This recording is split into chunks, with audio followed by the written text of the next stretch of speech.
क्या दीप जलाना इतना पाप है? वर्षों से अगर चली आ रही है तो उसको वहां पे कंटिन्यू रखना, अगर आपको बाप कहना भी तुम्हारे लिए पाप होना चाहिए।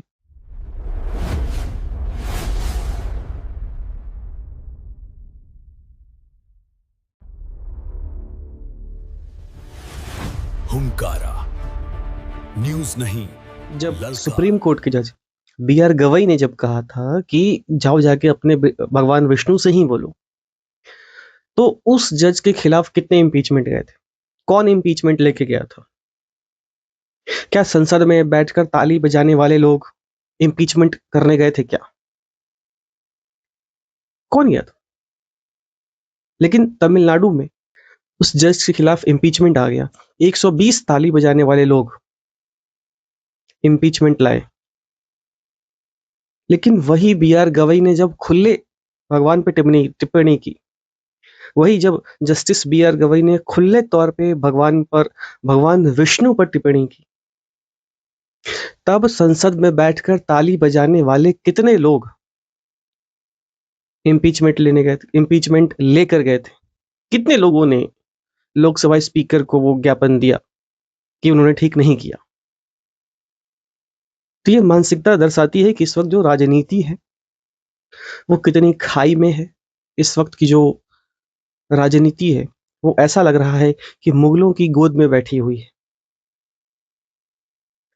किसी एक खास धर्म की गोद में बैठकर वो अपनी राजनीति सेक रही है। इस देश के लगभग 79-80 करोड़ लोगों का बहुसंख्यक को छोड़कर वो 20-25 करोड़ की राजनीति कर रही है। लेकिन फिर भी 70 से 80% लोग ये समझ नहीं पा रहे हैं कि क्या हो रहा है, क्या नहीं हो रहा है। अब सोचिए कि कुछ दिन पहले ही जब जस्टिस बी आर गवई ने भगवान विष्णु पर टिप्पणी किया था, तब कितने संसद में ताली बजाने वाले लोग उन्होंने लोकसभा को उनके खिलाफ इम्पीचमेंट का ज्ञापन दिया। लेकिन जैसे ही एक जज ने एक जो परंपरा थी, जो संस्कृति था, उसको कंटिन्यू रखने के लिए, दीप जलाने के लिए कह दिया, वैसे ही 120 ताली बजाने वाले लोग, संसद में बैठकर ताली बजाने वाले लोग, उन्होंने इम्पीचमेंट दायर कर दी। ये आपको सोचना है कि हम किस दिशा में जा रहे हैं, हम कैसी राजनीति की हम कैसी राजनीति की ओर जा रहे हैं, जहां पर हम सिर्फ 20-25 करोड़ लोगों की गोद में बैठकर अपनी राजनीति सेकना चाहते हैं, और इस देश का बहुसंख्यक सिर्फ और सिर्फ मुंह देखने के लिए है, सिर्फ अपनी बेइज्जती करवाने के लिए है। चाहे आप उन बहुसंख्यकों की बाप दादाओं की बेइज्जती कर दो, उनके भगवान की बेइज्जती कर दो, कोई सुनने वाला नहीं। कोई संसद में बैठकर ताली बजाने वाले लोग इनके खिलाफ इनको नहीं सुनना चाहते। आखिर क्यों? क्या ये 80 करोड़ लोग उनको वोट नहीं देते? क्या 80 करोड़ लोगों ने जिनको चुना है वो कैसे आ गए फिर? क्या वो उस भगवान को नहीं मानते? तो इस वक्त की राजनीति जो हम लोग देख रहे हैं, वो ऐसा लग रहा है कि एक ध्रुवीकरण हो रहा है, और बहुत ही जल्द हम लोग इसी देश में गृह युद्ध देख सकते हैं। ये देश गृह युद्ध की गर्त में जा रहा है, और गृह युद्ध होना ही होना है, क्योंकि 80 करोड़ वाला बेइज्जती सह रहा है। 80 करोड़ वाला, उसके मुंह पे आप लोग थूक रहे हैं। 80 करोड़ वालों के बाप दादा और भगवान को गाली दिया जा रहा है। 80 करोड़ वालों के जो धरोहर है, जो संपत्ति है, चाहे वो डॉक्यूमेंट के फॉर्म में हो, चाहे मूर्ति के फॉर्म में, उसको तोड़ा जा रहा है, जलाया जा रहा है। तो ये देश गृह युद्ध की ओर जा रहा है, और इस वक्त समय है संभलने का।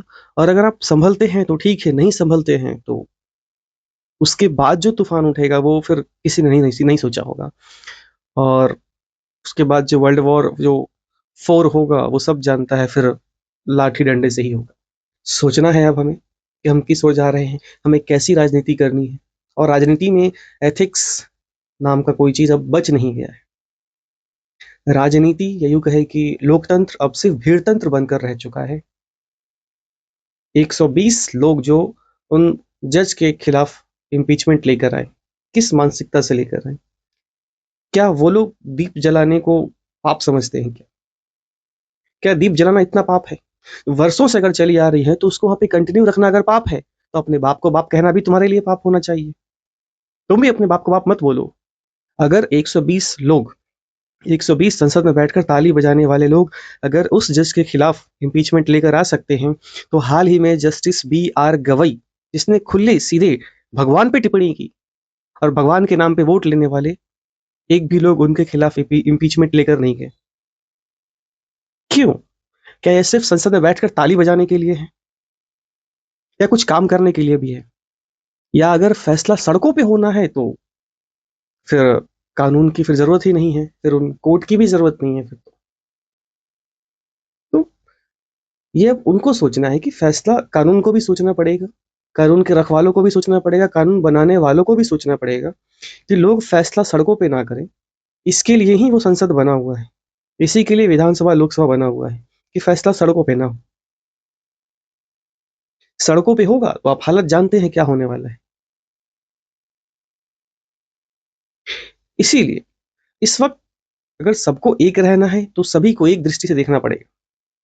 अगर जस्टिस बी आर गवई के खिलाफ अगर कोई इम्पीचमेंट लेकर नहीं आया है, तो किसी का हक नहीं बनता है कि वो उन जज के खिलाफ भी इम्पीचमेंट लेकर आए जिन्होंने एक परंपरा को कंटिन्यू रखने का आदेश दिया। और राज्य सरकार की इतनी हिम्मत है जिसने कोर्ट के फैसले को नकार दिया, राज्य सरकार ने। हालांकि ये उन्हीं की सहयोगी पार्टी है जिन्होंने शाहबानो केस में कोर्ट के फैसले को पलट दिया संसद में प्रस्ताव लाकर।